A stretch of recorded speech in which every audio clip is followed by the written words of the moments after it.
Welcome back to the Crazy Hockey Dads podcast, episode 40. Woo! Woo! Episode Ric 40. Flair. Oh my God, yeah, exactly. Everybody, welcome back. Episode 40, the Crazy Hockey Dads podcast. We have an awesome interview for you guys today. Do we ever? Right? Was the big but. There's a but? There's a but. I'm listening. The Crazy Hockey Dads podcast is the unfiltered podcast for hockey parents. No politics, no sugarcoating, just real talk from hockey parents in the trenches. In the trenches with Bob Mancini from USA Hockey. Wow. What a great interview, man. And go ahead, just Bob Mancini. Go ahead. You want to share a bit about who he is and what, for those that don't know. So today we have Bob Mancini. Bob is the assistant executive director of player development for USA Hockey. He has a very impressive history. I think he said 40 years of being in the hockey space, right? Yeah. He's been with the U.S. Men's National Development Program. I think he still is, if I'm not mistaken. He's been head of player development for the Edmonton Oilers. He's coached at the collegiate level for, I want to say, Michigan Tech and two other teams. The guy's been around the game, and he's been with USA Hockey for a while now, and talk about a wealth of information. Yeah, so currently in his role, he oversees youth hockey, coaching education, officiating, and player safety. And he was one of the key people in developing the American Development Model, which is also known as the ADM, which is an acronym we'll use a bunch in the interview a little bit later. And before joining USA Hockey, as you mentioned, he coached at the NCAA Division I level, Michigan Tech and Ferris State. And Lake Superior, if I'm not mistaken. Does that sound right? I'm not sure about Lake Superior, but could have involvement there. He was also a head coach and general manager of the OHL, the Ontario Hockey League Saginaw Spirit. And he worked in player development for the Edmonton Oilers. Yeah. So he has, in the United States, in Canada, professional, youth, he has been there, done that, and is just, such a important part of what USA Hockey has become. So it was excellent to have the opportunity to talk to him. Yeah. I'm looking at his bio right now from 85. He was at Lake Superior, then Ferris State for about 7 years, and then Michigan Tech for 4. He spent 10 years coaching college hockey. Yeah. He's got an impressive resume. Absolutely. And then he went to the U.S. Men's National Development Program, and then to the Edmonton Oilers for 4. Then you said Saginaw Spirit, back to the Edmonton Oilers for a couple. Overseas, he's coaching South Africa, assistant coach and head coach. Wow. He's had a career. Yeah. So we get into a lot of great topics with him, which helps shed some light on some, I think things that, for a lot of us maybe don't make sense on the surface for those of us that, are getting our kids into hockey, and, we'll touch upon that in the interview. But I thought there were some really interesting points as to why is there no tag up offsides for the younger age groups? An awesome part of the interview. Because I know the conversation that we always have is what the fuck? Why they call offsides like this? Why they call offsides like this? Right? Yeah. And when he lays it out, it makes perfect sense. Right? Totally. And if you look at the players that are out there today, you're going, oh, I get it now. Right. Right. And I think one of the things that was, or not one, maybe the most eye-opening thing for me, and it makes a lot of sense when you hear him talk about it, was, some of the decisions that they make, or maybe many of them, for someone that played hockey as let's say a first-generation hockey player. My parents didn't play hockey. I played hockey, and so I know what I know from back in the 90s, and the 80s, right? But now when you see kids playing hockey, the cross-ice games, the small area games, that's not what hockey looks like to me or you, right? Yes. But it really is meant strictly for the development of the younger players and Long finding term. ways 100% Yeah. like the long-term athletic development. And Yeah. just because it doesn't look like what we're used to, I Doesn't think a mean it's lot of not us, working. no, I think a lot of us assume like there's something wrong with it because it's not what we're used to seeing. But the Right. why behind a bunch of this is what helps us at least me understand like why they're doing certain things, and it makes a lot of sense. It all made sense when he started explaining, when Yeah. we had questions and he started, and the part about body checking, about why they start body checking at a certain age, because when you and I talked about it, and we talked to other parents, we're going, why are they waiting until puberty when all of a sudden some kids are huge and some kids are haven't had puberty yet. And then he goes and they actually went and spoke to doctors and looked at, the size difference in players at certain age ranges, right? To try to figure out why. And the reason why, and I don't want to give it away, but the reason why they moved body checking back a couple of years is actually pretty impressive. I don't want to give it away because I want you guys to go listen to the interview, but again, when he explains it, you go, oh, I get it now. Yeah. So all right. So there's obviously a lot to get to in the interview is quite, it's lengthy, but we could well have worth gone it. for another 3 hours with him, by the way. No doubt. Like easily. No doubt. We're going to have him back on for a part 2, 3, 4, 5, 10, 12. Yeah. But before we get there, let's talk a little recap from the weekend. So last time we recorded, Dom had just moved to defense. So you're on weekend number 2 of defense. Yeah. How's that going? So good. We had a doubleheader Saturday, and we had a game Sunday. So we had 3 games on just D. I can't say just D. He's playing D when on a power play he moves to the left wing. Okay. Okay, but for the most part we're playing D on 5-on-5 hockey. Okay, so he would tell you that games 1 and 2 were very good. He would tell you that game 3 started out well and he kind of fell off a little bit. But overall, successful, I would say. Awesome. Yeah, he doesn't say that he hates it, so that's positive. But that's where it started. That is where it started, yes. On our last episode, we were talking about how Dominic was not happy about it, right? Is he? So what are some of the things that he's kind of come to realize that is making it either more enjoyable, interesting, fun, all the above? So I think he realizes now that he can join the rush, right? They want him to be an offensive type of defenseman. So he is joining the rush. He is pushing the hockey puck. And when he's making a pass to break out, he's then sprinting forward and joining the play. Yeah. So he realizes, and he's scored in all 3 games. So he realizes from that 5-on-5 play or 5-on-5. Yeah. Oh, great. Yeah. Great. Yeah. So he's realizing that he can still put points up because that's what he likes to do, right? Sure.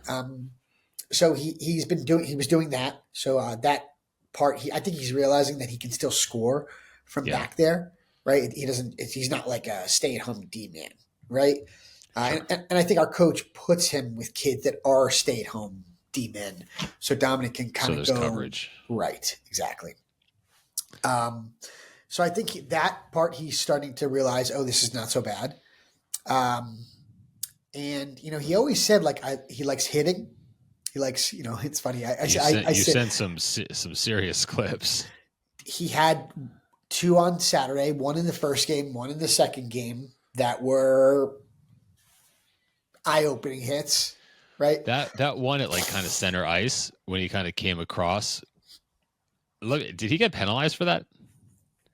I mean, based on the way we've discussed and the way that I guess you guys have been taught. Shoulder on shoulder. I know, but his stick, he didn't make a play for the puck. He didn't. 100%. No, not even a little bit. No, he just leveled the kid. His stick wasn't even on the ice. So if you actually saw the video's on Dominic's Instagram, but which I think didn't we repost it on ours? I think it's on. I think Crazy Hockey Dad's reposted it. Yeah, exactly. So I'm not sure if it's still there. It was under the story. It may not be there anymore. Oh, but should get it posted. That's all right. But But if you see the beginning of the play, he actually pushes the puck down deep as a defenseman. The winger comes up to cover, and then he takes the puck in like almost like the left wing spot, okay, as a defenseman, and he tries to curl around toward the middle to get a shot off, and the puck gets kind of knocked away from him. Okay. And I think that he got aggravated that the puck got poked away from him. So you see him kind of back skating and kind of curls around, and all of a sudden he's curling closer and closer to the kid carrying the puck up the ice, and then he just kind of lays the shoulder into him. 100% right. Didn't make a play for the puck. USA Hockey would probably frown upon that because they say if you don't make a play for the puck, that it's technically a penalty. Yeah. But it looked good. It looked right.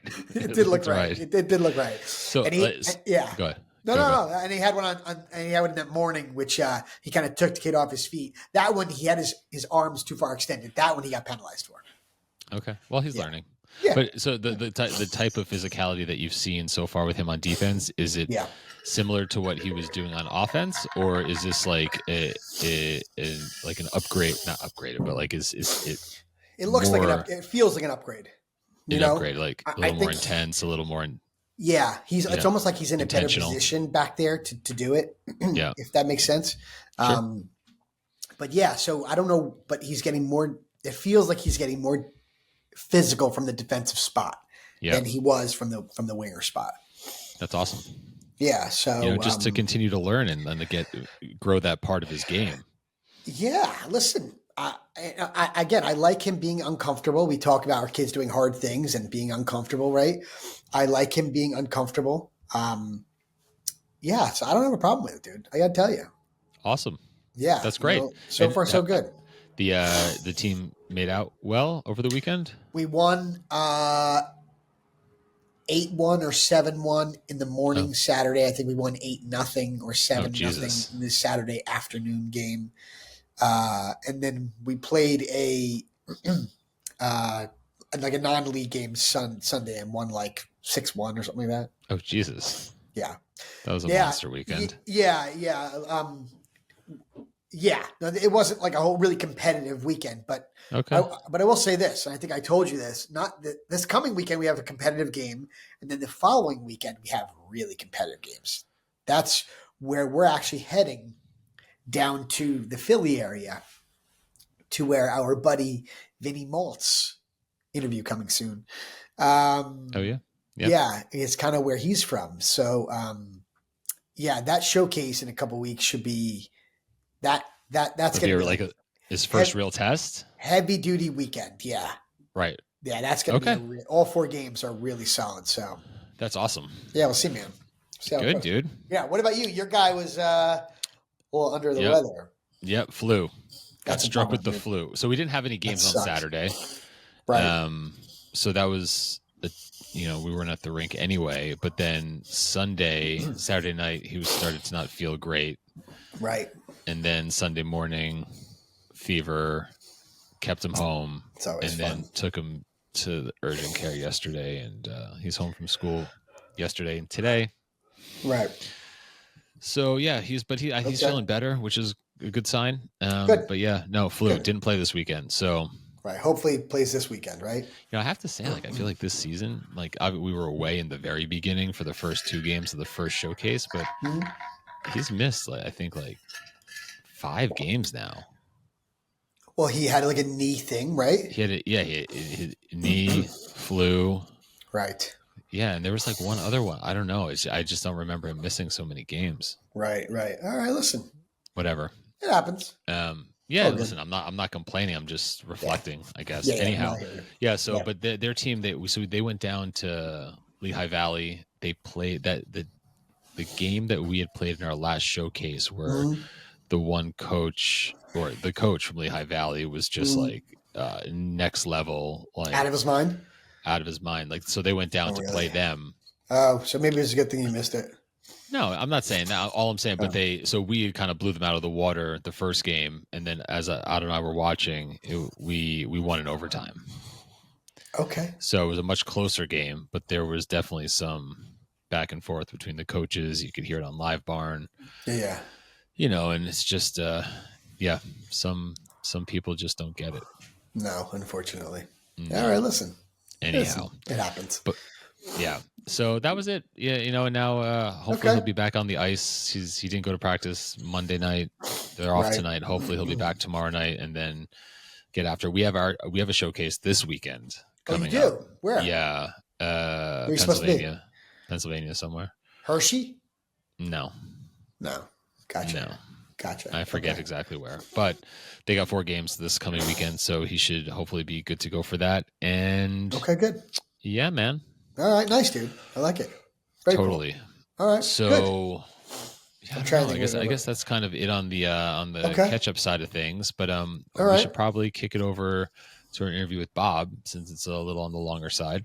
Yeah, it is a Get little that on the long going. side, but it's so worth it. Yeah, no, 100%. No, not complaining. I'm just saying, Yeah, no, just silly. to save airspace. Yep. No, I agree. All right, cool. So yeah, let's kick it over to our interview with Bob Mancini. Hope you all enjoy it, and Yes. I'll see you on the other side. Yep. Enjoy, everybody. All right. So we are here with Bob Mancini, the Assistant Executive Director of Hockey Development for USA Hockey. Bob, thank you so much for taking the time to jump on with us. Really appreciate it. Yeah, thank you, Jamie. Scott, a pleasure to be here. I was looking forward to it.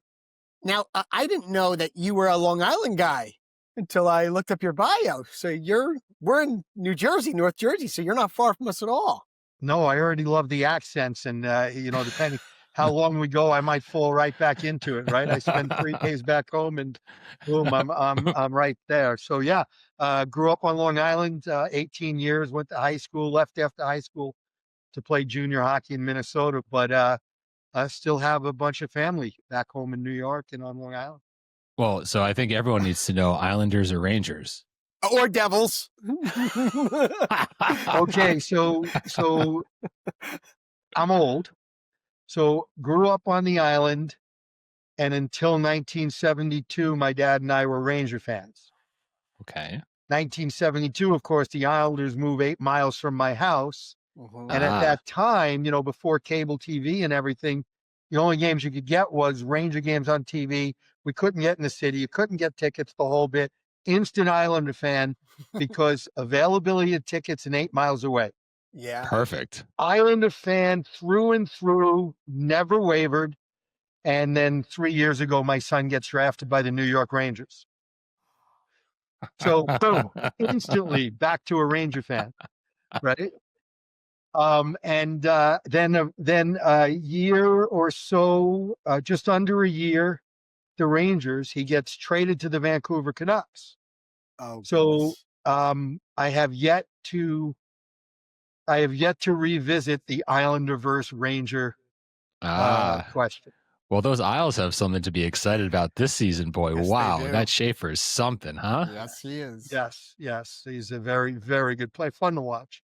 Yeah, there's so much I don't know. I got disconnected from the game after I stopped playing after like high school. I didn't play in college, and then got reconnected so many years later. And there's just and I'm sure we'll touch upon this at some point, but just how young the league has become, and just like the skill level. It's just, some of it is so mind bending to see what these guys can do. But in any event, I'm sure we'll get to some of that in the conversation. But I know one of the things that Jamie and I have talked about a whole bunch is just kind of like the landscape of hockey in the United States, and with that comes like a few different things. I think, for us, we've seen the introduction of like private equity come in, and like, Black Bear is someone that's, really impacting our area. The from at tier 1 levels, you've got tier like AAA elite, and like kind of like that domino effect of what happens when now there's yet like seemingly another tier, just parents chasing letters, and the idea of like watered down hockey, and just, your take on kind of like what you're seeing out there broadly, because we're just, we're very focused on the Northeast. We're in Bergen County, New Jersey, Northern Jersey, but that's a small sliver of the whole landscape. Just kind of like curious on your take on the landscape of hockey in the United States nowadays. Well, I think it's healthier than it's ever been.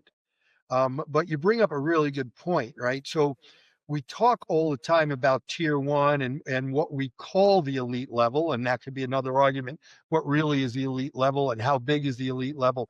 But when you look at the landscape of hockey in the United States and you look at what USA Hockey does, 95% of what we do is grassroots hockey, right? It's tier two hockey and below. It's rec hockey. It's house hockey. It's whatever you might call it, right? Like these, the country's so big, every one of our 34 affiliates call that tier two level and below something different, Mhm. but it's healthier than it's ever been, right? I think we now are going into our 14th or 15th year with over 100,000 8 and under players registered with USA Hockey, right?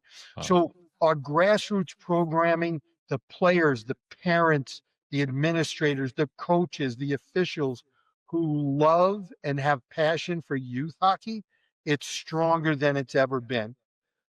But it's interesting to listen to your question and mention some of those things about private equity and tier one and chasing letters. It's the same old story as with everything, right? 90% of the conversation is about 10% of what we do, right? Mhm. Because the rest of it is taking care of itself. And there's a lot of similarities and a lot of things we have to draw correlation to. But to just answer the question about where it is, USA Hockey is as healthy as it's ever been. Of course, every youth sport, every national governing body has challenges that they're constantly battling, but we're really happy with where we are. You mentioned it earlier. Um, our players are more skilled than ever. We have more players than ever before. Our girls' game is growing. We've had Mm. 2 straight years of our numbers of officials have grown.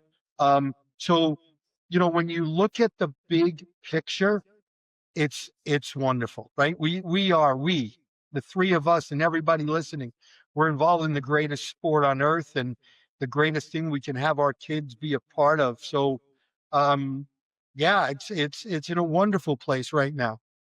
So it's interesting, it's funny because I had this question kind of queued up.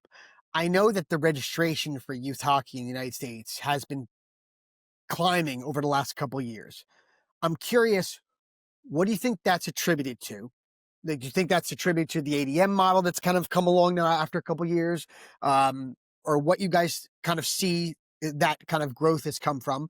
And I'm curious how that compares to, say, overseas, Finland, Norway, Canada, what you see, between the USA and the rest of the world. Yeah, so that's so first of all, yes, the American development model does have a lot to do with it because the ADM has kind of allowed us at USA Hockey to help educate, help inform parents, coaches of what's good for kids, like what's important for kids.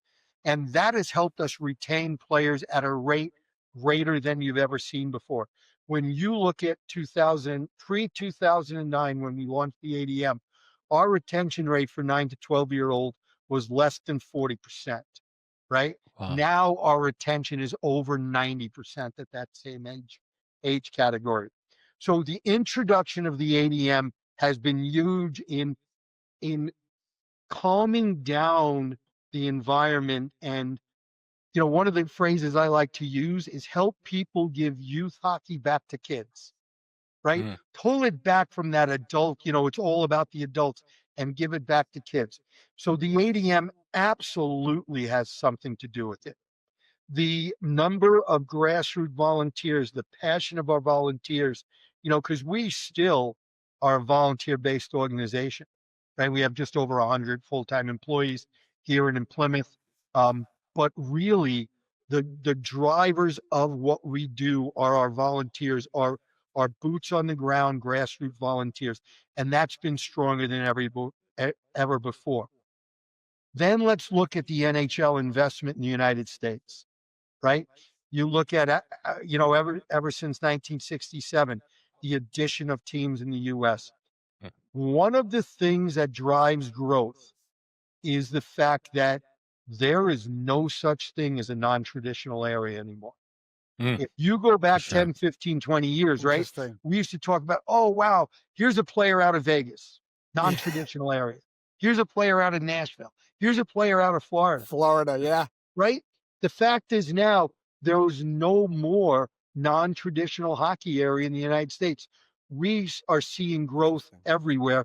In fact, in some areas, we're seeing more growth than our traditional, and that's become a little worrisome. So if you look at California, California has more youth players than Michigan. Think about Wow. that for a second, Wow. right? Wow. So, now Michigan's numbers are steadily increasing now, which is a good thing. But that's what that growth has done. So that helped ADM, NHL in what used to be non-traditional markets, and the proliferation of rinks and opportunities for kids. I think all of those things happen. And look at you guys. I don't know what your parents like. Are you first generation or second generation hockey players? I'm a first generation hockey player, Yeah. Likewise. right? Yeah. So that's beginning to happen now. Our kids are in the sport, Right. and then our kids will be in the sport. So Yep. all those things are making huge gains for USA Hockey. Yeah, I didn't play at all. I didn't play ice hockey at all. But your kids don't, But my kid, go figure, right? right? Yeah. And I'm curious, how do we compare, Bob, to say overseas? How Okay. do our registration numbers compare to overseas? So that's interesting. Before I go on, though, I want to tell Scott something you and I talked about on the phone, and it's good for our listeners. Jamie called me today. He was worried about questions, and I was going to say, with my answers, you guys might have 2 more questions. We'll be done with the hour, right? That's all we're going to have. No, it's the second part of your question is a really good one. So, our numbers have been steadily increasing for the last 13 to 14 years. Canada's numbers in that same time frame are decreasing. I read that. Okay. And not only is it decreasing at the youth level while our numbers increase, if you look at the percentage of players that are being provided to the National Hockey League, Canada's numbers have steadily decreased over that time. Yeah. Our numbers have steadily increased.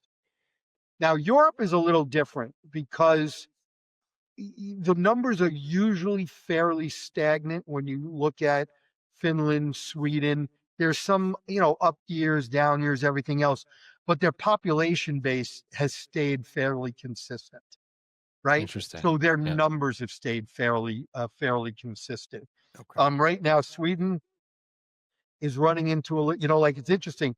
Over on this side of the ocean, tennis is having a big issue right now because so many people are playing pickleball. I was just going to say pickleball's tearing into sure. it. Yes. Right? We don't have the threat of floorball like Sweden has, right? So you look at floorball, which is a cheaper, easier entry. You don't need a rink. You can play anywhere, play in a gym, play outside, whatever.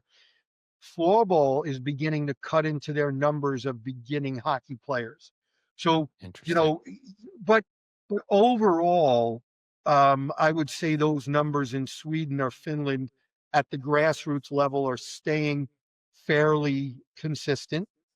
You have a lot of developing M&As throughout the world whose numbers are increasing, though, right? Some of the smaller M&As and developing M&As, you have places that are playing hockey that we never thought would play hockey, right? Australia, New Zealand, Slovakia's numbers are going up, right? Swiss now, their numbers over the last decade have steadily improved. So the IIHF is doing a really good job of growing hockey around the world. But our fight against that hockey playing country to New York, to the north, is they are a friendly rival of ours, but we're very, very proud of our numbers and the direction in which our sport is going. Yeah. No, that's I had my daughter recently do a learn to play Rangers program, and just the ease with which to get her on the ice, to get her equipment. I mean, we had some hand me down stuff, but that was like the cost was completely reasonable. She got on the ice. She prefers to do figure skating type activities as opposed to hockey. Fine by me, but like we were able to give her the opportunity without making a commitment, to like a team or a league or whatever the case was, and she was able to try it, and that was great. And to your point, I got out on the ice and helped out there, and so I knew some of the volunteers, and it was a really good experience. And you go on the calendar, and you see how often they have these learn to plays, and so that certainly correlates to kind of like what you're saying, and it makes sense that there's a lot of accessibility for all these young kids, which is fantastic.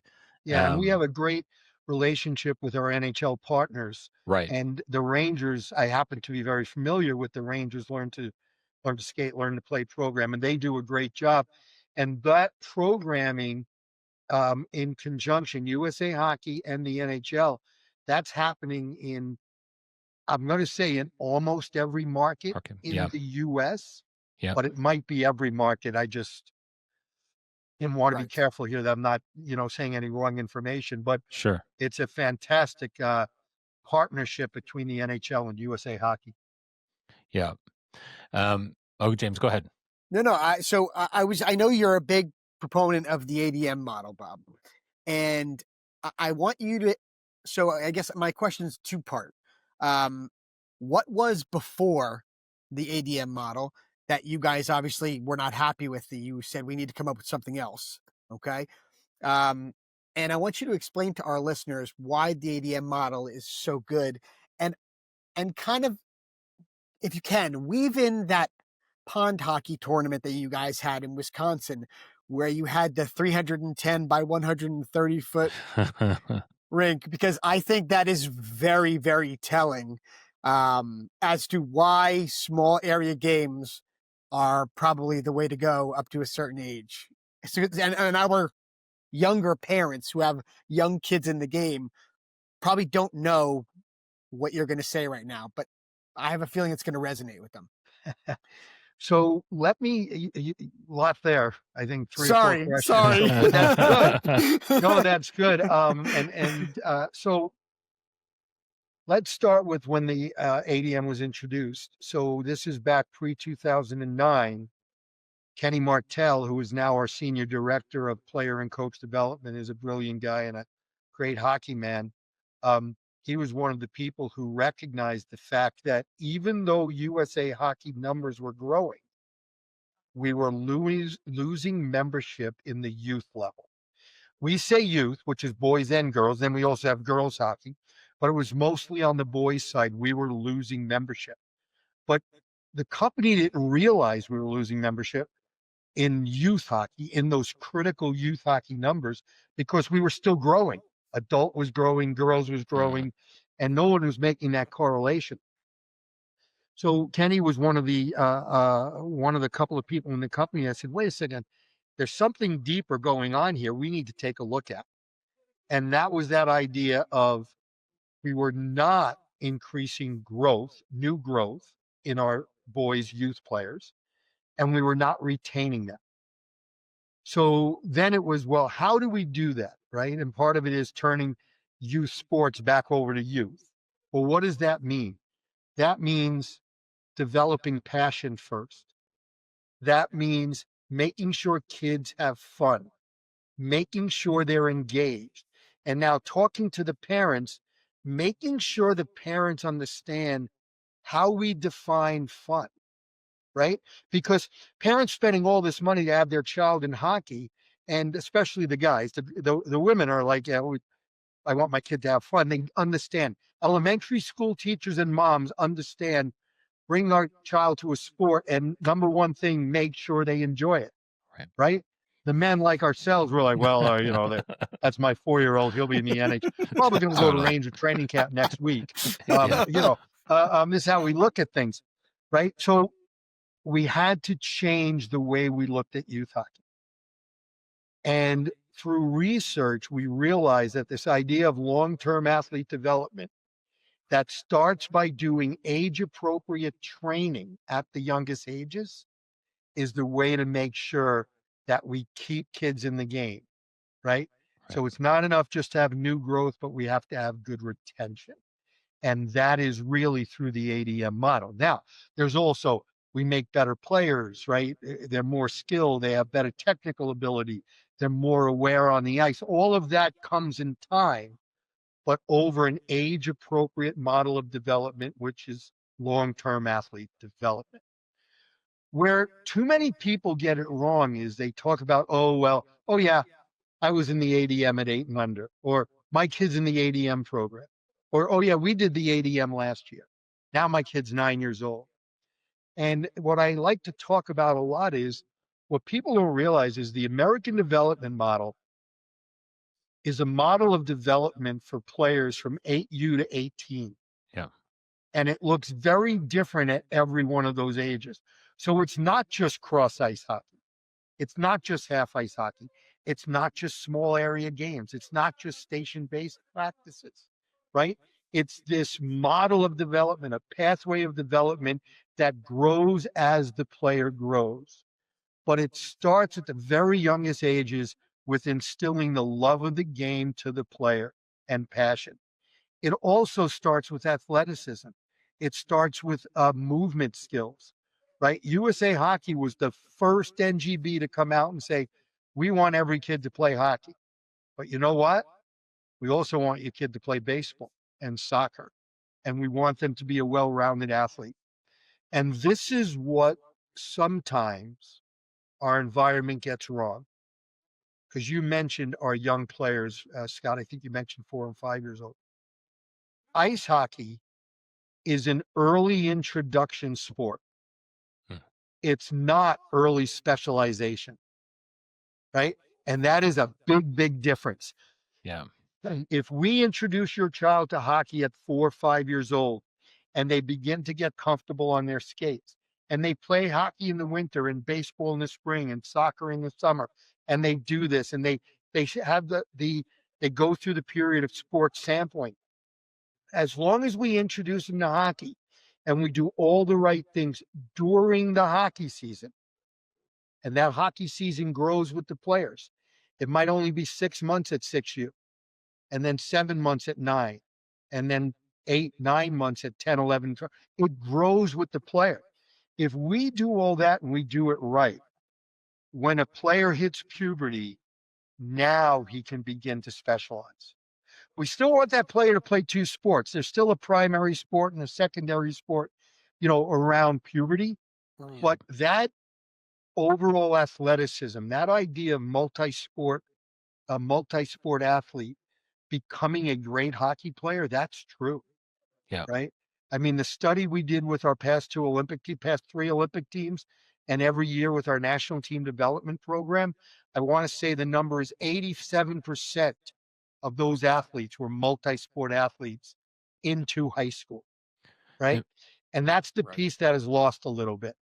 Right. Bob, can I Yeah, ask a go ahead, quick question? Because this is something that's come up for me personally with respect to my own son. But when we talk about multi-sport athletes, when I first started hearing that, in my mind, like, and you've mentioned sports such as, basketball, baseball, like those team-based sports, right?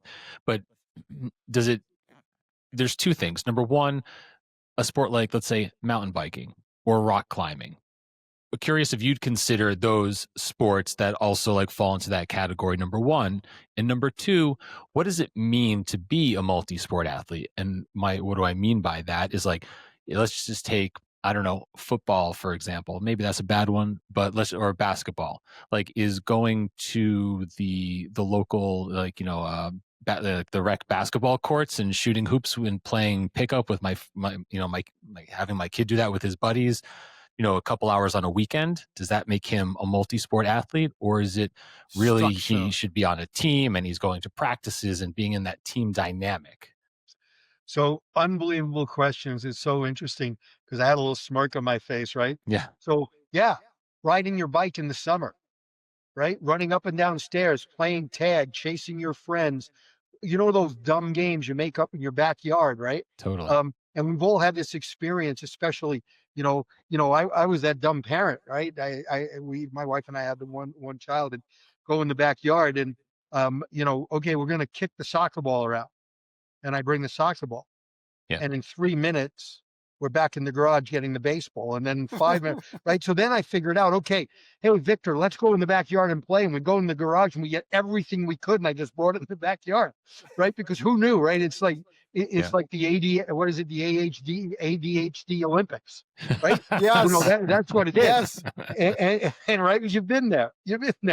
So absolutely. So first of all, multi-sport athleticism really is everything that we're doing over and above just concentrating on one sport. Sure. And there's a number of reasons for that, right? We want that athleticism, but we've never said just playing hockey is a bad thing. Playing hockey year round, at some point, that's not a bad thing. Taking a month or two off only is not a bad thing. Sometimes the worst thing we can do is year-round coaching. So the reason I'm bringing that up is you talk about, does it have to be structured based team sports, right? No, but that's the problem our society has. Because you know what? Almost too much structure, right? If you don't know enough about long-term athlete development, if you don't know enough about the sports sampling phase, about age-appropriate training, you bring your kid to baseball and the baseball coach wants you all year long. Want your kid all year long, right? We live in Michigan. I lived in Michigan. They want January baseball practices indoors, right? Wow. We're not given the opportunity to say, no, in this season, my son or daughter is a hockey player. And in this season, they're a baseball or softball player. And in this season, they're going to play soccer. Because what happens is every youth sport, hockey included, they get the child and then they want to keep that child year round. And that's not what we're looking for at the youngest of ages. Right? But the journey, Jamie, that you mentioned, it's true, right? So we go through a young sports sampling phase where you want your child to try as many different sports as they can. But you also want them to try something on land, in air, on water, on snow, or in water, on snow, right? You want them in all those different mediums. So they're of course, the phrase is going to slip out of my mind now, but we want them to be able to move in all those different mediums, right? That's important. So 2-3 sports through, sampling, then 3 sports. Then all of a sudden puberty hits and there can be a primary sport and a secondary sport. But you even want to hold on to that for as long as possible. And Scott, I thought you were going to go, and maybe you did a little bit, because this is a question I always get. What sport should I make my kid play to make him a better hockey player? And I listen to that, and the key is when they say, what should I have him play, or what should I make them play? And that's the problem, right? Because the answer is, how about you let them choose? Right. Whatever they love, whatever they want, whatever they're into, that's what they should do. 100%. Right. 100%, right? And I don't think we talk about that enough, right? Okay, so then they say, well, what's best? Tennis? Right. Well, tennis is great. Going to work on certain movements, lateral movements, stop starting. But baseball, hand-eye coordination, team sport, pressure-filled situations, right? Soccer, awareness, right? Any sport that has a net to defend and a net to attack, right? You're working on transition and offense and defense and space, right? So every single sport, bike riding, mountain biking, right? We can find correlations to anything our kids do as long as they pick something they want to do and they love it. Right. Totally. As long as they're doing something. That's my son. He loves to mountain bike. Like that's kind of like his other sport. And in the beginning, like I played hockey, lacrosse, and when I was playing hockey and lacrosse, they weren't big time sports here in Jersey. And I just happened to have a buddy that played lacrosse, and I just happened to love hockey, and those two just came together, and the seasons worked out, and that was great. But in the beginning, I was like, all right, dude, spring lacrosse, let's go. And he tried it. He didn't love it, and then he loves to ride his bike. So I'm like, dude, you know what? You do that. You do the bike riding. So no, it's and especially at a young age when our kids want to play hockey, right? We have to be careful, right? So I'll tell you a story. I did not let my son play spring or summer hockey until he was 13 years old. However, his buddies, who he never got to play with in town, would play 3-on-3 on Saturdays at the local rink. No coaching, just play 3-on-3. That I would let him do all day long. Sure.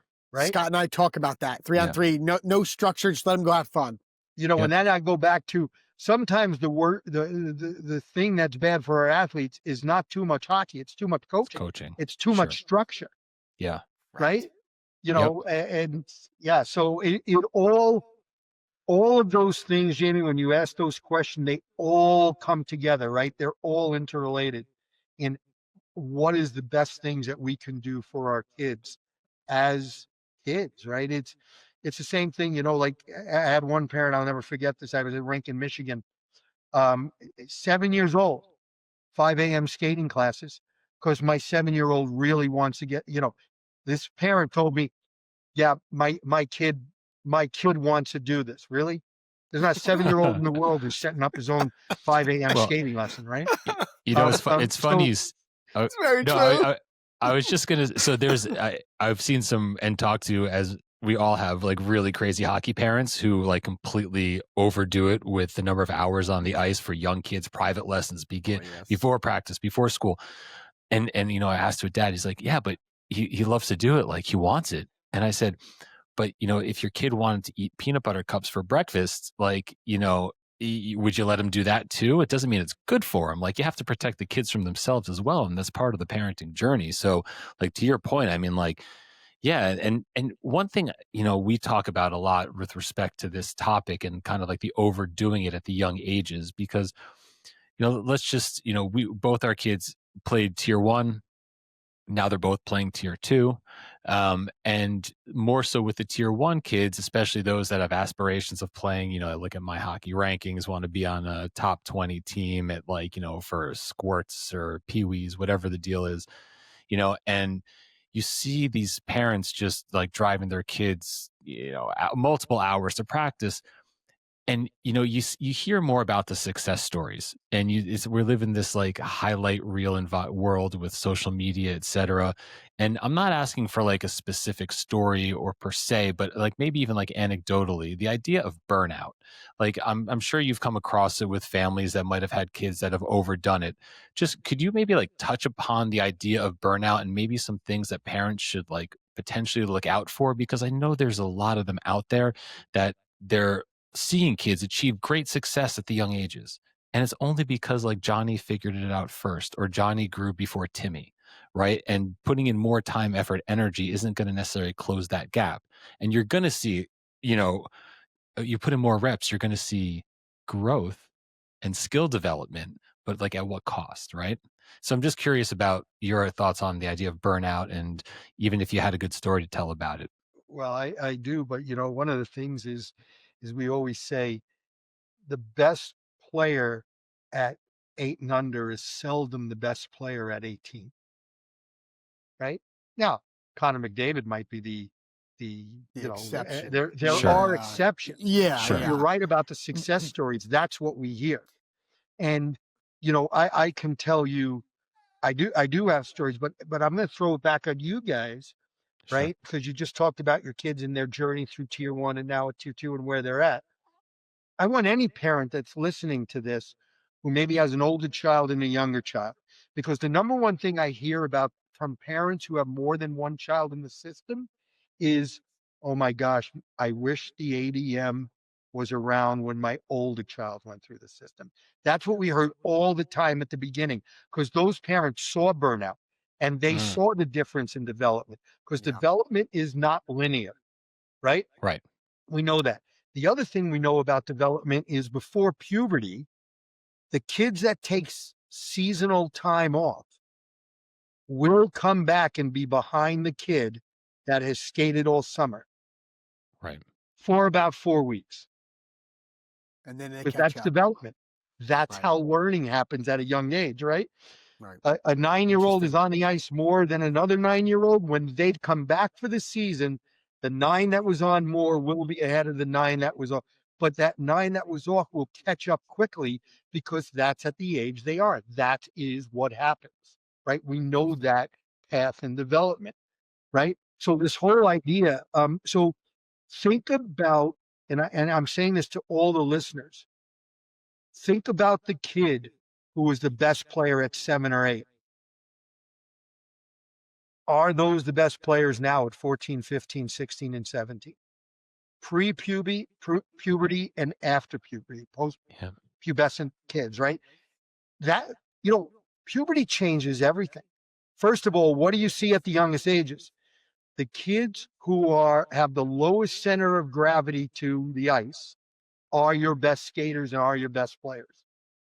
Then puberty hits and everything changes. All bets are off. Limb length changes, your stride changes, the way you learn changes, your love of the game changes. What is important in hockey changes, right? We see this all the time. Why are some programs so great at young ages and then don't have the success they have, right? Because if we put all our time and resources into a small amount of players, right, we're not developing the entire organization for the greater good.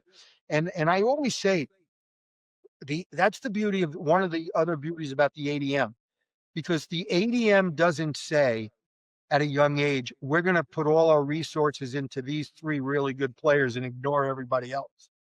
What we're going to say is those three really good players, they still need to be coached and directed and the right things so they can continue to be good. And those Sure. kids who are maybe late developers, they're bigger, they're clumsier. Those kids need to do the right thing because their development's going to come after puberty. So it's not, oh, let's just focus on the late developers. And it certainly is Right. not just focus on the young the early developers, but rather what is our entire system of development and what are we going to look at, right? What's important at that age that every single player, because one of the greatest things I think the quote of the ADM was, um, the idea is that we want to make every boy or girl fulfill their own potential. We don't know what that is. Nature and nurture, right? I used to joke all the time, right? If you're the son or daughter of two world-class ultra marathoners, chances are you are not going to have the body type of the DNA to be a hockey player, right? Right. You can be good. And Right. here's the key. I'm not saying that kid shouldn't play hockey, and I'm not saying that kid might not make it to a very high level. But we have to take responsible then to do the right thing for that child Sure. to fulfill his or her potential, Yes. right? And that's the key to everything we do.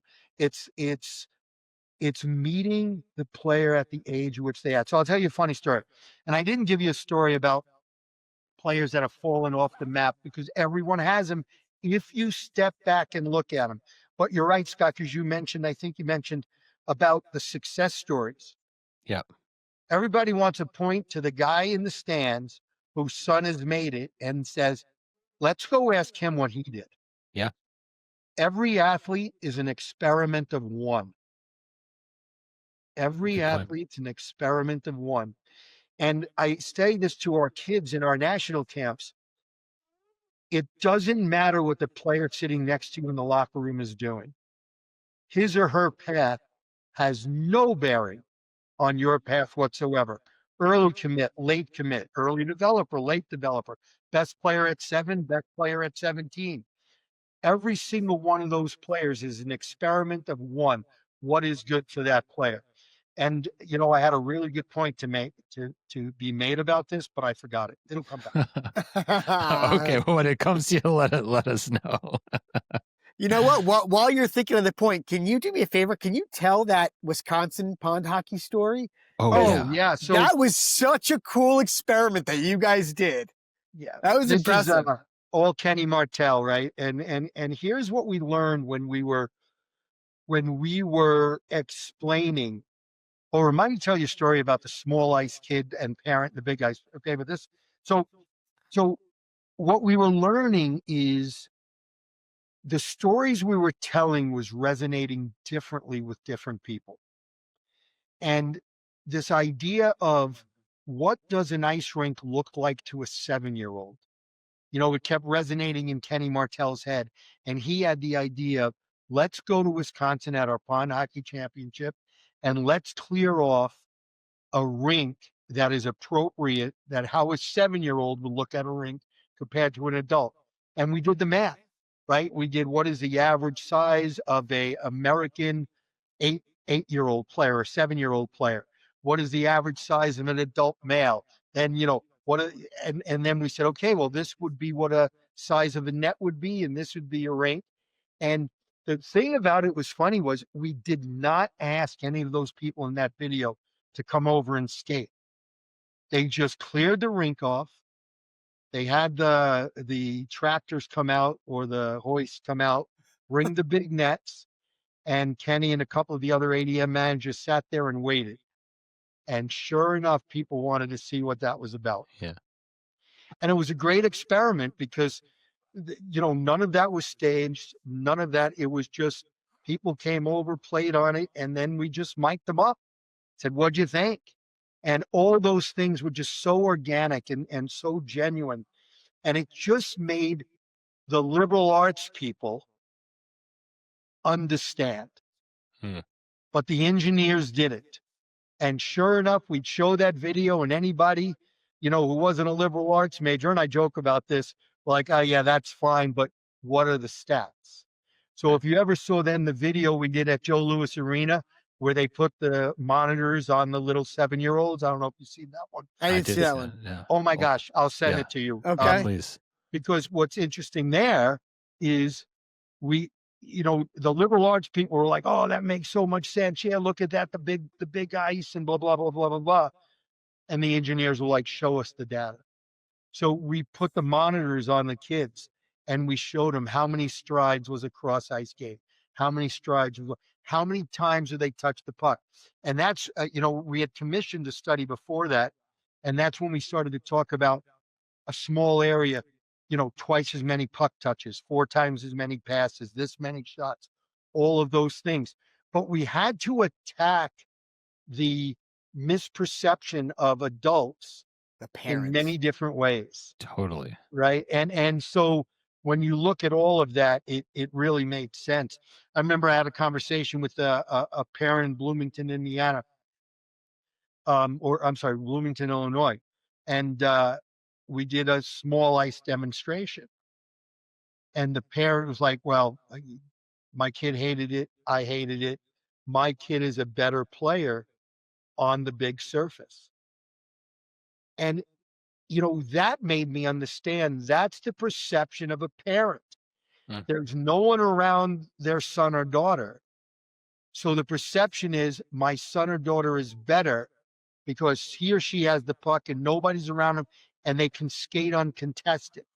Well, then they go to a smaller area and now they don't have the puck as much. They have to work for the puck. They're improving, but that's not what the parent sees. Right. The parent sees, oh, they're better with more ice, which we know is not the case at the highest levels of hockey. That's right. Right. Totally. So the other thing is when you watch cross ice hockey or small area games in a practice, it's hard for you to understand that, right? Because it's not what we're used to seeing. You go to an NHL game, you sit up high and there's the ice before us. Unless you're watching with the trained eye, you don't see the small area battles. You don't see 10 players in a sixth of the ice because you're watching the game on 200 by 85. So then you go watch might hockey or cross ice hockey, and it's hard for us to watch. It is uncomfortable because it doesn't look like what our brain is used to. Right. And what we've learned, and I learned this from a colleague, Joe Bonnet, was the first one who said it to me. He said, if you shut your eyes and listen to cross ice hockey, it sounds like the NHL.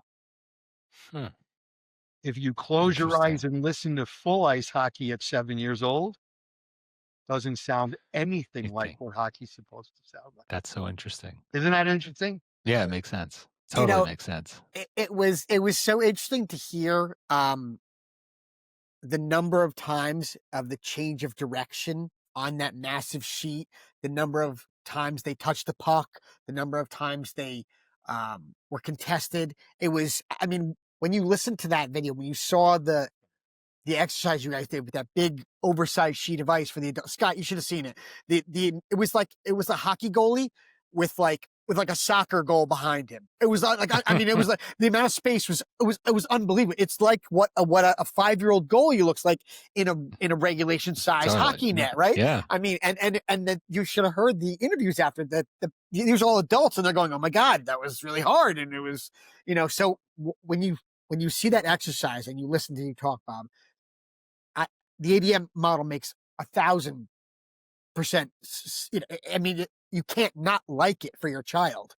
And me as a stupid hockey parent, when my kid was a mite, I'm going, where's the full ice mites? Why can't I couldn't wait to get, because I was stupid and uninformed. I couldn't wait to get my kid into full ice mites.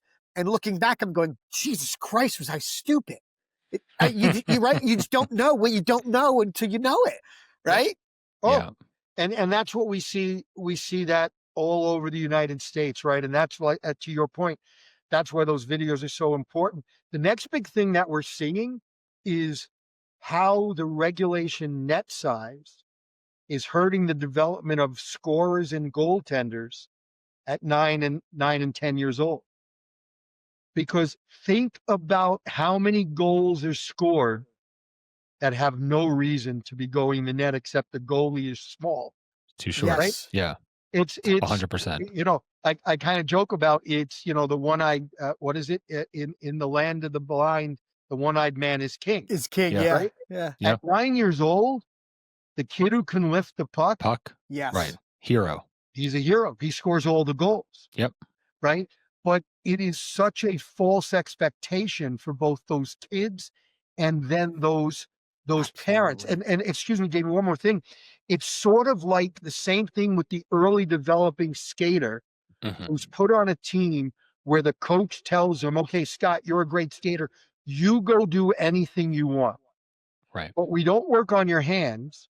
We don't work on your passing, and we don't work on your awareness and decision making, because I can win a game if I let Scott go do whatever he wants. Right. So at 9 and 10, Scott is a great player. Right. And 11 and 12, he's still pretty good. And then at 13, all of a sudden now he has to make decisions. All of a sudden now he has to get himself out of trouble. And he has no hands. Right. He has no awareness, because all we did was allow him to be one-dimensional at a young age. And so we have a very smart guy named Rick Murray, who's a professor at a university in the South, who's a goalie, one of our goalie gurus. And he did a study on age-appropriate nets at 10U. And the number of the importance of this, it's unbelievable. First of all, injury prevention. You're not taking 9 and 10-year-olds overuse injury, pushing from post to post. Mm. Plus, Right. they haven't hit puberty, so they don't have the strength to create the power that they need to go from post to post. So, we're looking into, will this cut down on the number of overuse and hip injuries that we're seeing with goalies at the other age, Mm. right? Will more goalies stay in the game because they're not getting lit up for 7 goals because they can't reach the upper corners of the net? And then more importantly, we videoed these games and we're going around the US and we're showing them, is we are seeing a direct correlation to how the goals are scored. We're seeing more, if you will, hockey goals, kids going to the net, cross crease passes, kids with their heads up trying to find, what is the goalie giving me, as Right. opposed to, I can shoot anywhere I Right. want. It's going in.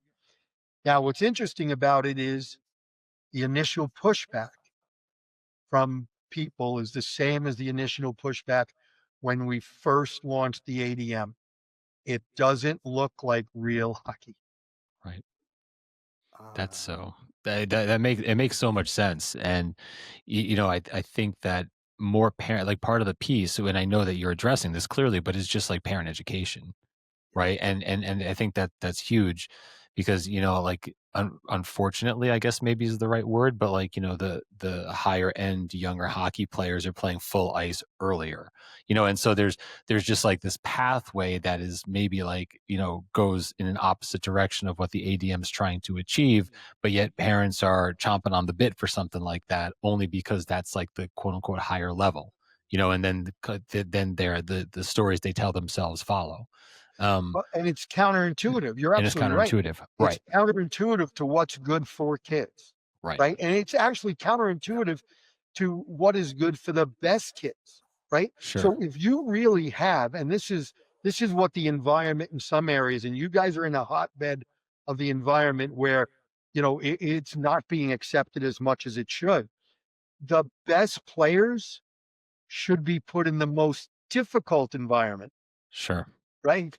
The Makes best sense. players should be challenged so they can continue to be the best. Right. Where it also becomes a problem is this, is if we say the best players are playing full ice, or that's how they're being recruited, those are the best athletes at the youngest ages, right? So now the players that are going into the so-called lesser programs, which really are the better programs, they're getting the best training, but they're not the best athletes.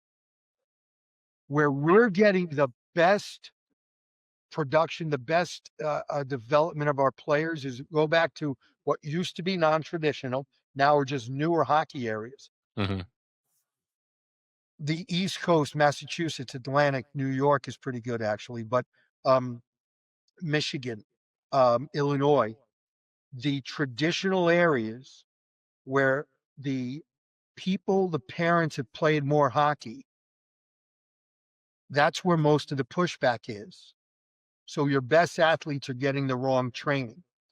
California and Florida and places like that, where there's no pushback because it's first generational parents. Yeah. USA Hockey walks in and says, this is the best thing for your kids. And please let us help you understand why. And they The do it questions are without any good. pushback. And they follow the model. And guess what? I mean, you know, Reduces. we had more, a couple of years ago, we had more players try out for the national team development program in Plymouth from Carolina than we did from Michigan. We had That's more unreal. players from Florida try out for the program than from Michigan. Think about that. More from California, right? It's unreal. Then, you know, so we got to find a way for our best athletes. You know, first of all, every single kid needs to be in that environment, right? Sure. But I look at it, just think of what we could be producing at every level of hockey. Because again, it's fulfilling the potential, right? It's making better Bantams, better juniors, better high school players, better college players, right? That's really what we have to do. And keeping them in the game, because think about this. You don't do, and children don't, you do things you get better at. You want to stay in it, right? Engagement, challenging, and improvement. Do that, kids are going to stay in hockey for a very long time. Now, I have a question. Sorry, James. No, go ahead, let me sneak one in here. Go But ahead. so we talked about the American development model, obviously, and so I want to touch upon body contact and body checking. Oh, this is a good one. And Jamie's kid just started this year. When I was talked about playing, we could, body checking was, when you were peewees, you could body check. But we've talked a bunch with different parents, and it goes something like this. It's like, why are the kids not learning to do it at younger ages? And why do they introduce it when they're full of testosterone and ready to rip each other's heads off? And the kids by that point, they don't know how to take a hit or give a hit, or the timing's bad. And so some kids have hit puberty and some haven't. So the size some are already taller. Big. There's that's so I just want to ask you, from obviously all the work that you've put into this, and like the decision on when to introduce body contact, at the age that it is now versus when it was, kind of like what is the misconception? What are we getting wrong here as like outsiders, if you will, kind of saying like, hey, for some reason it just seems to be makes more sense to introduce it at a younger age, but when they can't hurt themselves. We are. You're missing the biggest point. Oh, so, but what I will say, so having gone through the training, so okay, of course, and this is what I tell. Okay, so let's back up for a second. So body contact versus body checking, there's a difference there. And as low as is, at the 8U, you go to the ADM, you go through the coaching, modules and materials. Body contact is something that is certainly part of the programming. Angling, and so it's not discouraged at all. So I guess there's I don't know, teasing the difference between the two, because I just from my own coaching experience, teaching and watching my son being coached by others, body contact is not something like I did it when I was coaching mites and squirts and making sure that they would work on angling and cutting off the hands, and understanding what it feels like to receive body contact. But I think, and it's a misconception, I guess, but maybe if you could just speak a little bit more about where I'm going with this. So much here. So first of all, let's this idea of I walk into a rink and Pee-wees have a bigger size difference than bantams. And I shouldn't use Pee-wees and bantams. 12U has a bigger size difference, or 14U has a bigger size difference than 12U. That is, in fact, factually incorrect. Okay? So when we went and looked at the American Medical Association percentage, height percentage and everything of the American male at those ages, the percentage of difference between 11 and 12-year-olds and 13 and 14-year-olds is exactly the same, right? Got You it. walk into a rink and there's the 6-foot 12-year-old playing against a 5'9", 5'7", Absolutely. Yeah. and the same thing is happening at 14U. So it doesn't matter. It doesn't matter. Okay. That's a total. It's factually incorrect. Okay. Okay. Interesting. All right. But everybody has a story. I walked in the rink and my kid had to play against a 6'2" Pee-wee. Yes. Right. Right. Yeah. Okay. Yeah, it happens. Yeah. Right. Okay. So that's that. The second thing is this idea that all of a sudden at 13 we're letting him turn loose. And as you mentioned, Scott, if you follow the ADM model, you're going to put your kids in a smaller area at a younger age. We talk about more passes, more changes of direction, more shots, right? All of that, more body contact. Sure. More kids in a smaller space equals more body contact. So if we're doing it right, there's less of a fear of physical play because we put them in small areas at At a 7, younger 8, age. 9, 10. Then our coaches are being asked to teach angling, to teach contact, starting at 9. Then they're being asked to teach actually body checking, starting at 11 and 12. So when they move into 13, they are not just, okay, now we're going to hit, which is a problem, right? Because we live in a football society, right? True. The three of us already are talking about body contact and body checking. The average parent in the rink, they don't use those terms. They use hitting. When are we going to start True. hitting? My True, kid yeah. wants to start hitting, right? Right. So it's a Absolutely. whole different mindset. Now think of the NHL. Think of the NHL in 2025 compared to the NHL in 2015, 2010. Everybody in the NHL now angles and takes the body. There's very few blow-up hits anymore. Do you remember what it was like 20 years ago? Scott I do. Stevens, those 40 Scott years ago. Stevens days, yeah. Yeah, not Bobby Nystrom with the Islanders. Every hit turned into a fight. Right? Right? You remember those? Yeah. Oh, it was great. Like I told you, Islander fan back then, right? Gary Howell. The two guys would collide, the gloves would come off, it'd be a fight. Like everything was a big hit, big fight. Yeah. That is like, it's sort of like blocking shots. Everybody blocks shots now. That wasn't through 20 years ago because the equipment is so good. Everybody angles. True. Everybody plays the body. The game is different, right? Yeah. So it's important we recognize how the game is played at the highest levels. Is there physical contact? Absolutely. Are there some blow-up hits? Absolutely. Is it anything like it was 20 years ago? Not even close. Right. But if we follow the method of starting kids in small areas, getting them comfortable with body contact, getting them comfortable with playing in tight areas, angling, body position, puck protection, all the way up then through body contact or body checking, the system makes sense. And by the way, when we started, well, first of all, I'll tell you this, when we made the change, it was the most emails we ever got at USA Hockey. The body contact change. When we made the change, and we were the dumbest hockey people in the world for doing it. And I can't share with you some of the emails on this podcast. I can imagine. I'd lose my job if I told you what people were saying to us. Yeah. In 1 year, that was it. Never got another bad one. Because people saw what it did to the game. If you're open-minded to look.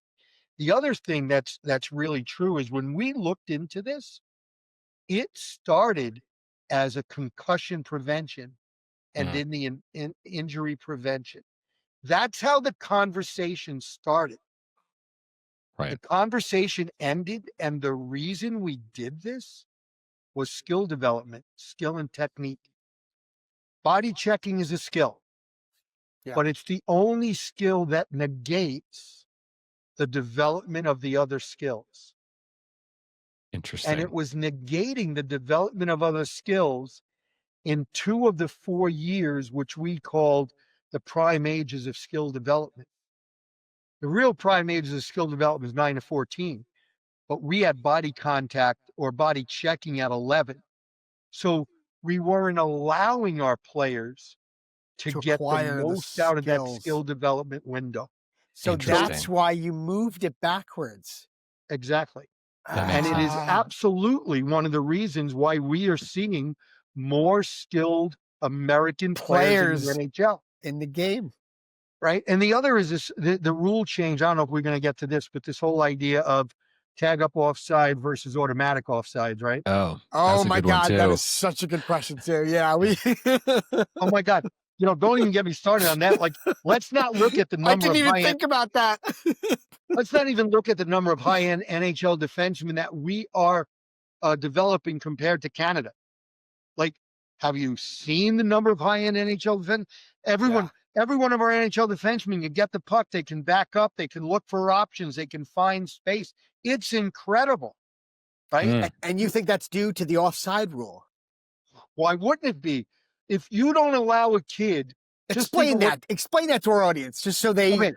So puck comes out good over the blue line, right? If we're allowed to just hammer it back in and tag up offsides, we never develop defensemen who are comfortable retreating with the puck, handling with the puck, creating time and space, and finding open forwards. We never develop forwards who know where to go on the ice to find the open space. How do I get open? How do I regroup? How do I re-attack? How do I create rush opportunities?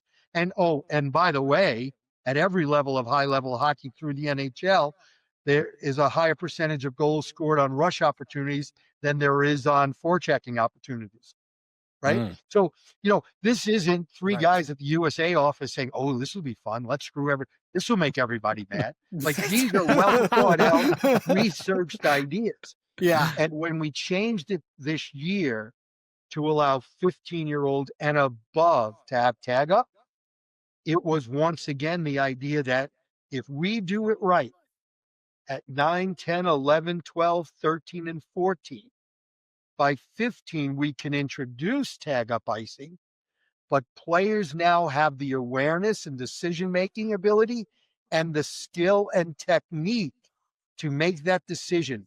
Do I regroup? Where's my opening? Do I send it back in? Right? So all of these things, cross-ice hockey, small area hockey, body checking, body contact to body checking, tag up offsides, all of that is looked at. How can we best create a model of development that's age appropriate for our kids? I mean, that's gonna answer a lot of questions, because I think, again, just going back to the idea of like parental education, right? Like, parents see something that doesn't look like the hockey that they know, and immediately it's a mistake, or immediately it's the wrong thing. Like, why? And I guess, people just don't, and myself included, before I started going, coaching and all that stuff, the why behind it is important. And parents just don't necessarily see that. So this is super, super helpful. Yeah. So I know Scott has a really good question about refs, but I want to sneak this in there first, because you just happened to mention the body checking was kind of more of a concussion safety thing at first, right? So on the safety topic, just recently, one of our kids, so my kid's a 13, he's a 2012, so he's 13U right now. So just recently, one of our kids was opened up above the knee by a skate. Okay. We have a kid on our team whose older brother, who's 18, also opened up right above the knee by a skate.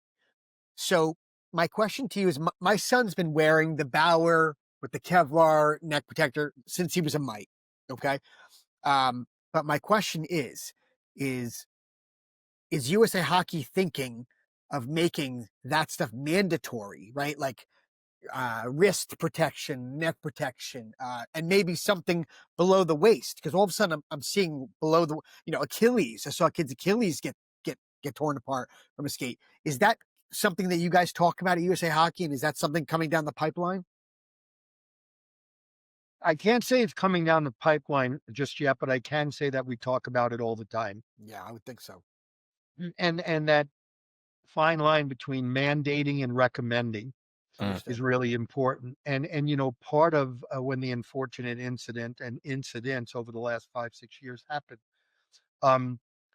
part of that discussion was also that there were no products available to buy if we mandated, right? So what do you Yeah. do? Do you mandate and then keep kids off the ice until there's a product available? Right. So, so many things went into that. So we strongly recommended it. And then we started our HEC committee, our spec committee started working with the manufacturers to find a certification that's possible for this stuff. And then how quickly could they get this to the market? Right, So supply. I don't want to evade the question, but I can't. Yes, we're talking about it, and we talk about it all the time. And we have a committee at USA Hockey made up of doctors and trainers and equipment manufacturers who look at this in order, how can we continually make the game safer for our participants? Right. Yeah. No, makes sense. Yeah, that makes sense. I've been cut 2 times, and it was by my own skate. So, I think a lot of people think like it is likely to come from someone else's skate, but I've done it twice to myself. Thankfully, not too bad. Especially with all these sharpening machines, right? All these sharpening machines, the sparks. Everybody's skates are as sharp as ever, right? Because everybody has a home sharpening machine. It used to be, you couldn't find a sharpening machine, so you at least had dull blades. Now everybody has sharp blades everywhere. Well, Scott, I'm glad you're okay, but that comment tells me more about you as a player than anything. Fair. It's all good. It's all good. But that's funny. So talking about the Jamie just brought up the officials. Sorry. I had a kid in high school. I remember I played high school hockey on Long Island. That was back in the days when you could multi-roster on teams. I was playing on 3 different teams. I was playing on a house league team at Newbridge Park in Belmore, a recreational team at Canny Head Park in Hitsville, and then 4 teams, and my high school team. And I remember we had a kid on high school who, remember how you used to look at your blade and test to see if the blade was sharp and everything? Yeah, sure. And he was in the locker room and he was holding the blade up and and dropped the skate on his face, cut him, and he had to go to the hospital, get stitches, and miss the hockey game. Jesus. There's something some things you can't. Yeah. Well, anyways, that was for better. That was not for better or worse. That wasn't my story. But in any event, so another thing that often comes up is officiating, and either anecdotally or you read things about either there being like referee shortages. And just having, challenges with getting enough people to come out to want to be officials, in part because of the way parents behave and, all that stuff. And I can say, from my perspective as a coach, when we had, when, I don't know, from like 10U, one of the things that was paramount for myself when it came to officiating was not whether or not they got the offsides right or wrong. It was when it came down to player safety. And it was when player safety didn't seem prioritized, then it was like that's when I would start to get hot under the collar. And, so in any event, but then you have parents and you see the clips on, whatever, the internet, and just parents completely acting inappropriately. I'm curious to know just kind of like maybe the state of like officiating, meaning like, are there shortages? Is that a real problem, or is that just something that is maybe a misconception about what's going on? And then separately, as parents, not, because there are young officials, et cetera, like what would be a recommendation to parents? Like what can we do better as like part of the hockey community in making this a less challenging proposition for people that are interested in becoming an official? So are there shortages? I mean, there are perceived shortages in certain areas of the country, Yeah. but sometimes those shortages are scheduling problems more than Mm. shortages of referees. Okay. And the schedules hold a tremendous amount of power and the balance of where the officials go and if you have officials. Now, Sure. that's not to say we have enough officials, right? Okay. We need more officials. But then it gets into why would you let your son or daughter officiate when parents are screaming and yelling and attacking kids like happened in Seattle last season, right? Like, all this is really happening. So, a couple of things. We are constantly improving our officiating education program. We have hired 2 officiating coordinator development people, youth officiating development coordinators, and we're looking to hire a 3rd whose job it is to go out into the grassroots and make officiating better. Mhm. We are doing some sort of parent information and education on, you know, officials. The game for your child is the officials practice, right? They do a clinic, they get on the ice, they learn, then they get thrown in a game. It's their first opportunity to get better. So Sure. we have True. to we have to find ways to provide educational opportunities for our officials, which USA Hockey is doing. We now have try officiating for free clinics. We have a development clinics where officials go on the ice and get better outside of a game environment. Our districts and our affiliates are working together with our referee and chiefs and our coaching chiefs are working together that when we have player development camps, we also have officiating development camps in conjunction with Oh, that. that's great. So kids Very are cool. trying out for these development opportunities. We have developing officials with mentors at those camps, right? So we're doing a lot to improve that. We're also looking at perhaps some environmental rule changes. So one of the things we will be voting on in January is something very near and dear to my heart. It's called the Green Crest Program, which is when you earn your card and crest, your referee's card and crest that you put on your jersey, you get a beautiful black, white, red, white, and blue crest. And that says USA Hockey in the year. And that shows everybody that you're educated and certified to officiate. In January, our body will vote on, starting in 26, 27, any official under the age of 18 will get a green crest Mm. to show coaches and parents that, hey, He's young. let's let in some affiliates 14 years old, Cut him some 16 years slack. old, and others. They are learning. They're trying to get better. And when your 15-year-old kid is reffing a 10U game, is it really necessary to yell at Right. that child? Right. And who are you if you need to do that? Totally. So Agreed. we think it will hopefully change some of the environment in the stands. But here's the kicker. If you get a bench penalty as a coach for verbally abusing a referee who's on the ice with a referee with a green badge. So I'm 15, I'm Yeah. officiating a game with Scott, and Jamie is yelling at Scott, who's 30, okay? And you get a 2-minute bench penalty. That's 4 minutes. Oh, it extends. Oh, okay. It doubles. Double the penalty if you yell at officials with a green crest. Right. Who are Now, basically in Scott's 30, training. Right. Right. right? But he's there helping the young official get better. Right. Sure. And you don't get to say, "Oh, I wasn't yelling at the kid. I was yelling at the." No, no, no, no. Doesn't matter. Right? Doesn't matter. And for me, this is a really exciting initiative. They have something like it in Ontario, where Okay. under 18 officials wear a green armband. Okay. Right? Okay. But we're hoping that that idea when a grown man or woman is in the stands and Yeah. recognizes the referee they're yelling at is 14 Yeah. or 15 or 16, Yeah. maybe they just take a step back and say, you know what? I'm okay. Yeah, let's hope. Let's hope. I mean, Let's hope it's right. it's unreal to see, you know, adults behaving like children with temper tantrums, and it never ceases to amaze me, to be honest with you. You know, it starts with our coaches.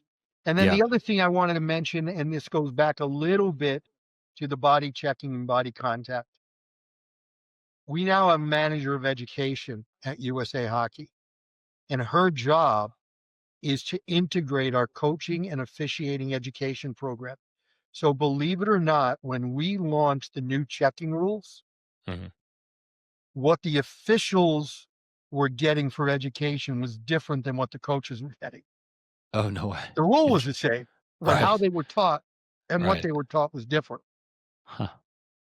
So now anything in our education programs that are the same, right? It's the same message. So our coaches and our officials getting the same message. Yeah. And also back when we launched that, officials and coaches were not getting trained every year. Our old Mm. curriculums were you didn't have to advance every year. You didn't have to have certification every year. Right. Now you have to have certification every year on coaching till you're a level 4 Yeah. and every year in officiating. So now instead of saying, oh, we changed the checking rule, but not every official will get that information because they don't have to take a clinic. Now every official and every coach will get that information and they'll get the same information. So Yeah. we're really excited and proud about that. We launched that, well, on the coaching side, we launched it about 4 years ago, and on the officiating side, 2 years ago. So now those programs are more integrated. Yeah. That's great. Right. Yeah. So I'm just curious, what's your favorite crazy hockey parent story? Since you went through it with your son, I mean, you got to have a bunch of them. So I'm just curious, does one stick Favorite out crazy hockey more parent. so than another? I'm not going to tell you, but I am going to tell you. I'll tell you a couple of things. I'll tell you about a parent who I became very close friends with, and his son was a good player and played with my son at, geez, I think it was 10, 11, 12, 13, 14, 15, 16. And this parent chased it, all the spring tournaments, all the Yeah. summer tournaments. And he would always ask me for advice, and I would tell him. And when our kids became 16 and his son was no longer playing at the level that he did at a young age, the father recognized it and turned to me one day in the stands and says, do I ever wish I would have listened to you when so and Mm. so was 10? Right. Yeah. And Yep. I hear that not just from me, but the ADM and the ADM managers more often than not. That whole reflection of, oh my gosh, I got caught up in the craziness. What have I Mhm. done? And boy, I wish I would have listened to what you guys were telling us back then. Yeah. Right. And That that's makes a lot of exactly sense. why we started, or one of the reasons why we started this podcast, to get that out there from people like yourself, from Doug Christensen, from all the people we're talking to. I mean, so they can maybe not make those mistakes, right? That those parents look back on, Yeah. right? And we're gonna wrap it up. And thank you so much, Bob, for taking the time. We've run a little long. And just if there was a quick thought about this, and it's probably not, so feel free to pass on the question. But just in terms of like the downward pressure on parents to like push their kids to be high achievers, early specialization. Now with the CHL coming, you know, and the NCAA, and you have Gavin McKenna getting paid NIL money. Like, do you believe that those changes are putting downward pressure on kids? You know, like you have families and parents looking up at this, and now that I can make money, not even just get a full ride to college and blah blah blah, like, do you believe some of those changes are going to fuel some of that in parents and families, or it's still too early to tell? And is it going to I'm hurt the not game? sure. What's that? And is it going to hurt the game? I'm not sure it can get any worse than it is. Mm. Right. We're saying that nil money and that is going to make the environment even more toxic than it was when the goal was a scholarship, Right. Yeah. right? The goal should have never been a Been a scholarship. scholarship. Right. The goal should Right. always be the passion, the enjoy. I will tell you this, and I worked at some of the highest level, right? I worked as the director of player development for the Edmonton Oilers. The players who make a career, they love the game more than anybody else. Yeah. Like Right. period, end of Because, story. you know, they hit you with sticks at the highest level, right? You know that, right? Totally. Totally. The game is hard. You have to want to continually improve. You have to want to go to the rink. You Yeah. have to love what you're doing. And the players that I see burn out at the American League, college, junior, tier one, the pressure that was put on them for, as you said, that downward pressure, instead of building a passion and love for the game, right? The John O'Sullivan quote from uh, um, what is his playing the game, right? He's unbelievable. What's the first thing you tell your kid after he comes out, right, of a game is, I love watching you play. Yeah. Yep. I am so fortunate that my son has made it to where he is. And I will tell you this. I learned from John O'Sullivan in that podcast. And to this day, my son's on the IR right now, and I'm sorry to even bring it up, but we had a conversation the other day because it's hard. And I said, is this still what you want to do? And he goes, Dad, I love it. Huh. I love it. Yeah. Right. And you better. You Right. better. And I will tell you this, I text my son before every game, and I have ever since I stopped coaching him. Have fun. Enjoy the journey. Right. And afterwards, and I'm lucky, I've been in the game, and I think he still respects my opinion because he asked me, Dad, what do you think? Hey, what'd Yeah. you think about this? You know, what do you think about that? And it's great. But the one thing I can tell you my son knows is I love watching him play. And I Right. do. I really do. And so I learned that from John O'Sullivan, and it changed. It changed. Even though I had been in this business for now 40 years, that's the kind of perspective we need every parent to take. Passion, enjoyment. I love watching you play, kid. Yep. Right. Well, I So think well that's said. I think that's a perfect Place to thing end to on. end on. Yes. Bob, Yes. Yes. this was such a treat, wonderful. so insightful. And thank you so much for sharing Yes. all of that with our audience, with us. This is, just only going to help, deliver that message to people. And it's something we're certainly going to share with people when we talk around the ring. So thank you so much. Yes. Thank you both. Appreciate you Yeah. having me on. Oh, We're it's gonna our have to have pleasure. you on Thanks for so a much. part 2, 3, 4, 5, 6. Thank Thank you, Bob. Really appreciate it. Take Thanks care. so Have a much. great evening. Thanks so much. Thanks. Bye. All right, everyone. Welcome back from an incredible interview with Bob Mancini. Dude, how Guys- awesome. How Guy's awesome was great. that? Yeah, the guy's Yeah. great. I mean, it was so much information in an hour and 15 minutes or whatever it runs. Yeah. I mean, we could have gone for another. I could have talked to him all night. Yeah, and just like hearing him talk about just what they're doing at USA Hockey and just like the grassroots level stuff, and Yeah. he even pointed out like 90% of the conversation is about 10% of like what's going on, and I thought that was like also really interesting, and how like there's for you and I who both had kids playing tier 1, I'm sure plenty of our listeners have tier 1 hockey players, and there's plenty of tier 2 that's trying to go to tier 1.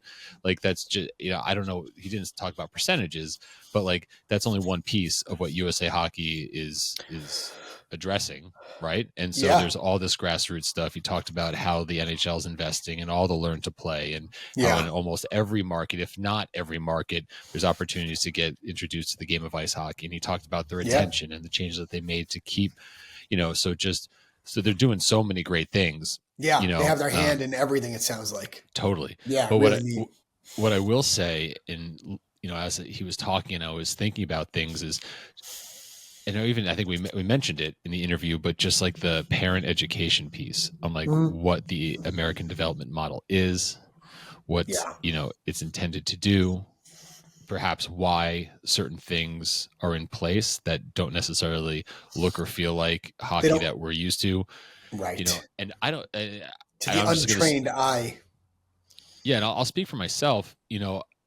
I, I got familiar with a bunch of this stuff from going through the coaching certifications, Mhm. right? So when we even talked about like body checking versus body contact, like it was really clear that when going through the coaching modules that they encourage body contact, right? So Right. like, so that was something that we incorporated into our practice plans, when they were mites. Mhm. But the interesting thing that we didn't really even talk about, but the enforcement's maybe the wrong word, but No, like I know what you're the going to say. the organizations, we created our practice plans and we went with it, and there wasn't like any type of like having to run it by anyone at the organization to like Exactly. say this is in compliance with the ADM. So Mhm. while they do a great job Yeah. of like, the organization makes sure that you get your coaching certification, right? So Yeah. that's like a non-negotiable, but they Right. don't oversee like what you end up doing day to day. And it's that gap where I think some of the stuff that the USA Hockey does gets potentially lost, because you probably have plenty of coaches that are doing things their way, right? And not to say that their way is necessarily bad, but Right. it's just not necessarily the ADM model. It's funny that you bring that up now, because one of the questions, if we still had him on, I would and I meant to ask this and I didn't know where to kind of sneak it in, and we got kind of long on time, but he kind of touched on it a little bit actually in the interview. If you go back, um, he mentioned, so I wanted to ask him, because I heard him say on another interview Yeah. that not all the regions of the United States have taken well to the ADM model. Right. And he said we're not like kind of a hotbed of like the non-compliant So areas. before he Yeah. came on with us, I was going to ask him, is the Northeast one of those areas, or are they compliant? Like, how does that work? And he actually said in our interview, that our area is not, Right. and it's funny that you mentioned that so you as the coach, when you put your practice plan together, you followed ADM type stuff.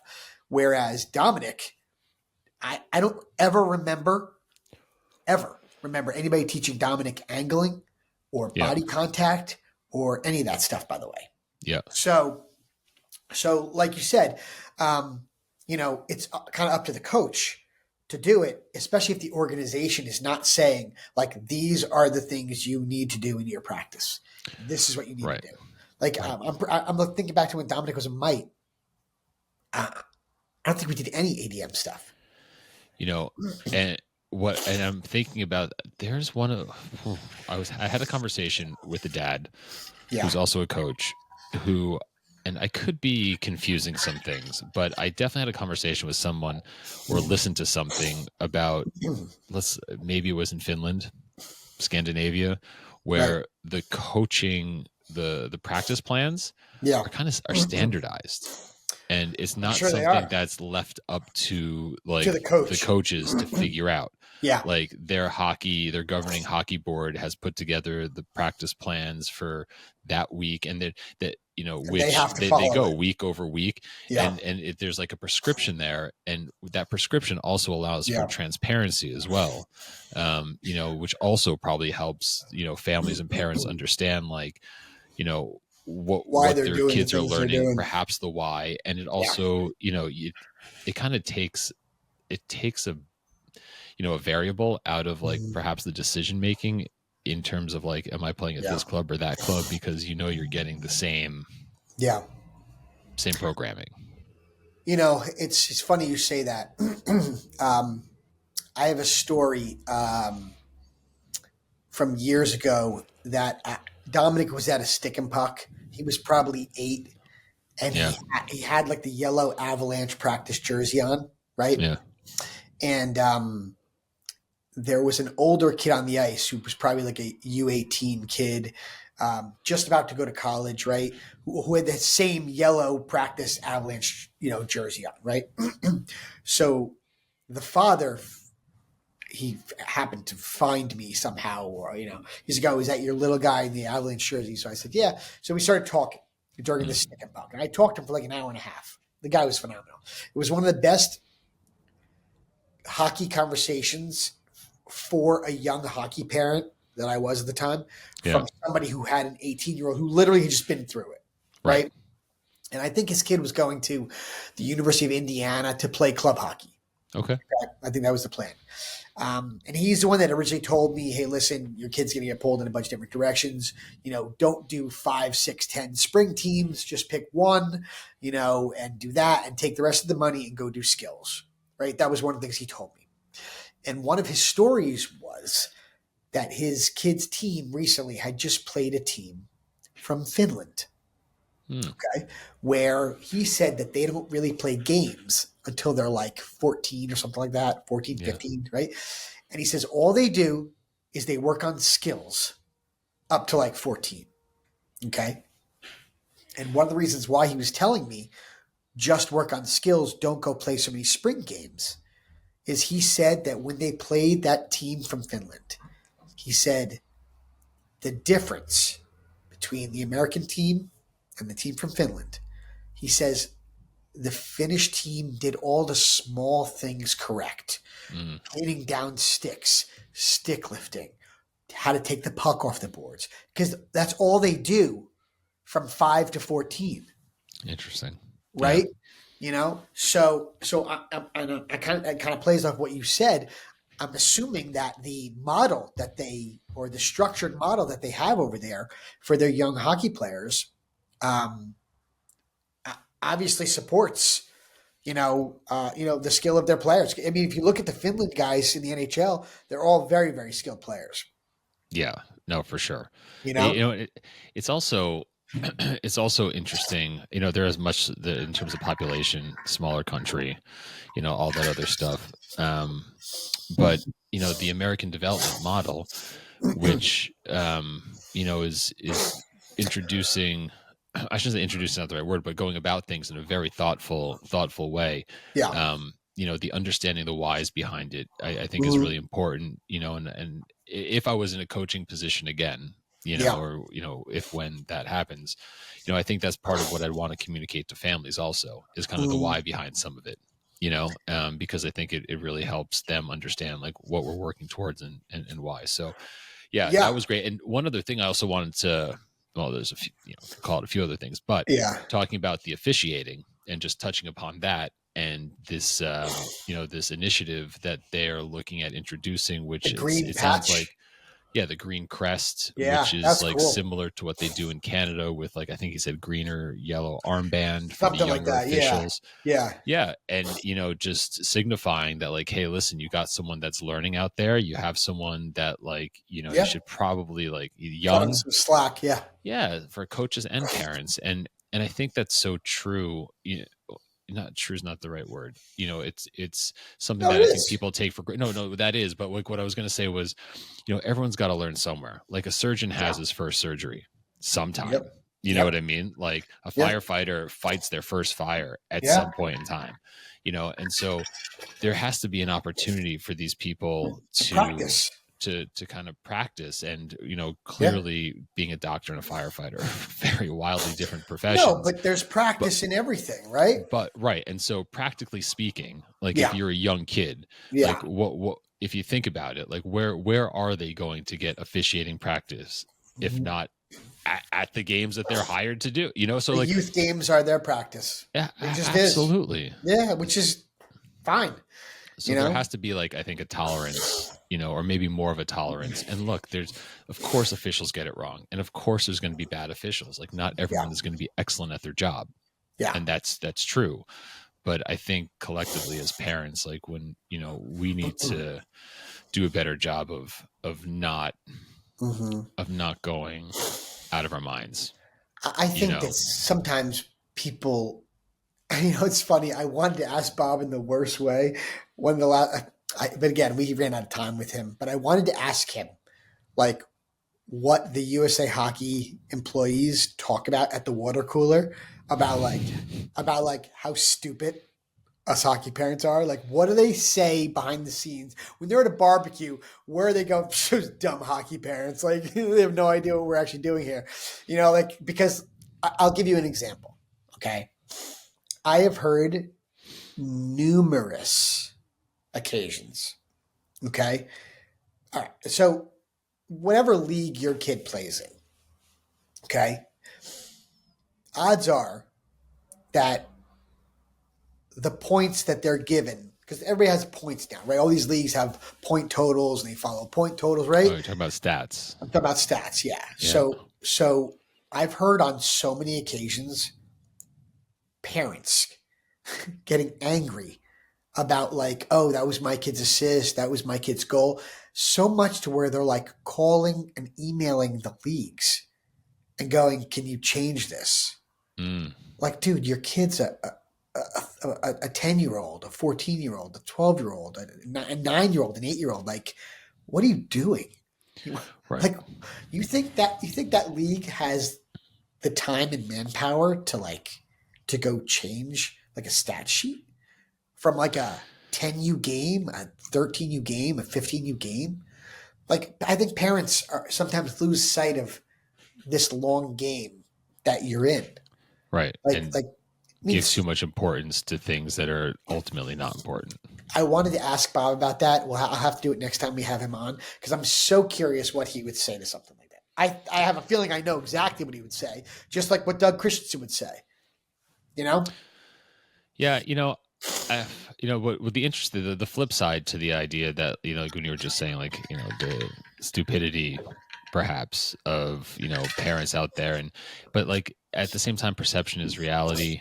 And like, if I was in USA Hockey shoes, like you have to listen and you have to understand like what parents are experiencing and what they're going through, and figure out ways to kind of bridge those gaps, because it shouldn't be an adversarial relationship, obviously. No, it shouldn't be. I agree. And maybe USA Hockey needs to put out more videos that parents should watch as they sign their kid up for youth hockey. Maybe. Right? Maybe that's not a terrible idea. But I think also parents need to check themselves. We talked about not yelling at refs, right? You yell at a 15-year-old ref or an 18-year-old ref, who's, again, in practice mode, right? Or, calling the league or emailing the league saying, hey, can you go change my kid's stats? Like, that's nuts. Like, that's not what this is about. Totally. Right? So. Totally agree. Maybe something to think about. Yeah, before you hit send.